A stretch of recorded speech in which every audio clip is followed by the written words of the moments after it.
बेहद स्वागत है जी सभी स्टूडेंट्स का। अमरजीत सिंह कंवर हमारे साथ हैं, ब्रॉडवे इमिग्रेशन सर्विसेज के चीफ हैं और जाने माने स्टूडेंट वीज़ा एडवाइज़र हैं।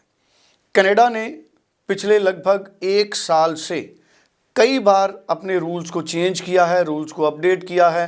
अब एसडीएस ख़त्म किया जा चुका है।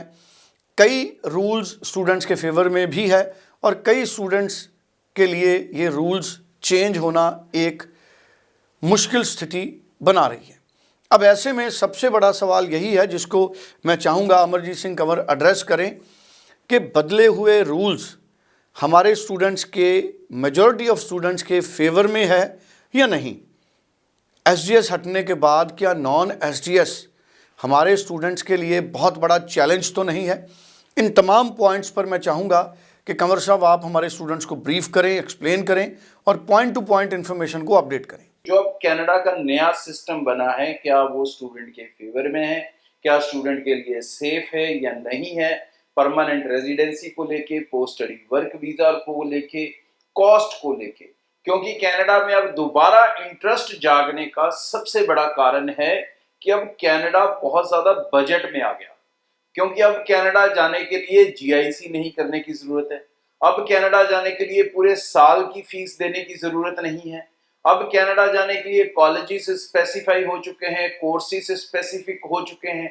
तो क्या इसके बीच में अब जो कनाडा की जर्नी रहेगी स्टूडेंट्स की, वो स्टूडेंट्स के फेवर में है या नहीं है? क्योंकि बजट कम होने के कारण, सीधा सीधा 15 लाख जीआईसी का बचने के कारण बहुत सारे लोगों के बजट में अब कनाडा आने लगा है। क्योंकि अब कनाडा मात्र 10 लाख से कम में भी आप जा सकते हो। जी हाँ, आप 6 मंथ की फीस देकर भी कई कॉलेजेस में अब जा सकते हो, कई यूनिवर्सिटीज में आप जा सकते हो। तो लोगों की दोबारा से लीड्स और इंक्वायरीज लगातार उठने लगी हैं। तो मैंने सोचा why not to answer it from here, क्योंकि मिलते हैं पर्सनली तो कम लोगों से मिलते हैं, यहाँ से मैसेज ज्यादा बच्चों के पास जा सकेगा। तो अब जो सिचुएशन है दोस्तों कनाडा के अंदर, वो डेफिनेटली और 110% स्टूडेंट्स के लिए जबरदस्त है। जो स्टूडेंट नहीं है उनके लिए शायद अभी भी मुश्किल। जी हाँ, क्योंकि अब कनाडा के अंदर अगर आप किसी कोर्स में जा रहे हो तो वो कोर्स उन्होंने डिफाइन कर दिए हैं।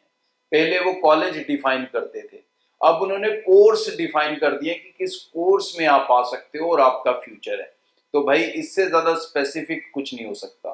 तो आप डिप्लोमास करने जाना चाहते हो, उसकी लिस्ट बनी हुई है। डिग्रीज करना चाहते हो तो किसी भी यूनिवर्सिटीज में जा सकते हो और किसी भी तरह की पढ़ाई के लिए जा सकते हो। और आपको पोस्ट स्टडी वर्क वीजा या PGWP, post graduate work permit, वो हर स्टूडेंट को मिलेगा 3 साल का। मास्टर्स वाले को भी, बैचलर्स वाले को भी और 2 साल के डिप्लोमा करने वाले को। अब बहुत सारी यूनिवर्सिटीज भी, बड़ी से बड़ी और नॉर्मल वाली भी, और कई सारे कॉलेजेस भी अब 6 मंथ फीस या कई कॉलेजेस उससे भी कम फीस पे आपको ले जाने को तैयार है। कनाडा गवर्नमेंट ने खुद आपका जीआईसी हटा दिया है। सो वो इमिग्रेशन जो वो रोक रहे हैं, जिस इमिग्रेशन को वो कम कर रहे हैं, वो इमिग्रेशन है जो उनके सिस्टम का मिसयूज करती है। बट जो उनके सिस्टम के साथ चलेंगे, जो उनके सिस्टम के साथ लिंक होकर चलेंगे, उनके लिए चीजें वैसी की वैसी। वही स्टूडेंट, वही पढ़ाई, और उल्टा कम पैसों में आप कर सकोगे। कम पैसा ब्लॉक होगा, पेरेंट्स का कम से कम पैसा लगेगा और आप जाकर अपनी स्टडी करनी, ये आपके लिए जरूरी हो चुका है। अब स्टडी के बीच में से कोई भी शॉर्टकट आप वहां जाकर नहीं ले सकते हो। किसी तरह का वर्क परमिट आप वहां पर जाके ऐसे नहीं ले सकते जब तक आप अपनी पढ़ाई को खत्म नहीं करते। तो यहाँ से अगर आप एक कमिटेड स्टूडेंट की तरह जाएंगे तो आपको कोई दिक्कत नहीं है। आप चाहे डिप्लोमा प्रोग्राम्स में जाएं, आप चाहे मास्टर्स में जाएं, चाहे ग्रेजुएशन में जाएं, और कई प्रोग्राम्स में आप अपनी फैमिली के साथ जा सकते हो, बच्चों के साथ जा सकते हो। जीआईसी अब करने की जरूरत नहीं है। और कुछ केस हमारे भी लगे हैं, कुछ दूसरे दोस्तों के भी लगे हैं। तो मुझे लगता है अगले 15-20 दिन के अंदर आपको बिना जीआईसी के वीजों का ट्रेंड भी मिलेगा और 110% बिना जीआईसी के वीजा आएंगे। क्योंकि अब जो फाइल्स ही लग रही हैं वो 90% बिना जीआईसी के ही लग रही हैं। लोग बिना जीआईसी के ही लगा रहे हैं क्योंकि कनाडा सबसे बड़ी प्रॉब्लम लोगों का मना करने का उसका बजट था। जिस बजट के कारण बहुत सारे लोग डिस्टर्ब हुए थे, अब वो बजट उनका प्रॉब्लम नहीं है।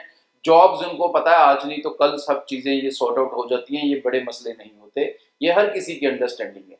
तो भाई अब ये जो सिचुएशन है आने वाले दिनों में बड़ी फेवरेबल होने वाली है, क्योंकि अगर फाइलें ही बिना जीआईसी के लग रही है तो कनाडा को बच्चे तो ले जाने ही है ना, तो वो बिना जीआईसी ही जाएंगे। अब only thing you have to need कि आपको अपने फाइनेंशियल्स के ऊपर अच्छे से मेहनत करनी है, आपको अच्छा इनकम सोर्स अपनी फैमिली का दिखाना है, आपको अच्छे से फंड्स दिखाने हैं, जो उन्होंने कहा है कि हमें 4 महीने पुरानी बैंक स्टेटमेंट चाहिए और फंड्स जेन्युइन चाहिए। तो अगर आप जेन्युइन चीज़ें दिखाते हो, किसी तरह की कोई मुश्किल आपको कनाडा वीज़ा में नहीं आने वाली है। Thank you so much. बड़ी इंपॉर्टेंट इन्फॉर्मेशन हमारे साथ अमरजीत सिंह कंवर जी ने शेयर की है, और मैं स्टूडेंट्स को चाहूँगा कि आप फ़ोन करें 9023890238। कोई कन्फ्यूज़न है तो पूरी क्लैरिटी लें और फिर फैसला करें। Thank you so much Kanwar साहब। ब्रॉडवे ਤੁਹਾਡੇ ਵਿਦੇਸ਼ ਜਾਣ ਦੇ ਸੁਪਨਿਆਂ ਨੂੰ ਦੇਵੇਗਾ ਹਕੀਕਤ ਦੀ ਉਡਾਨ।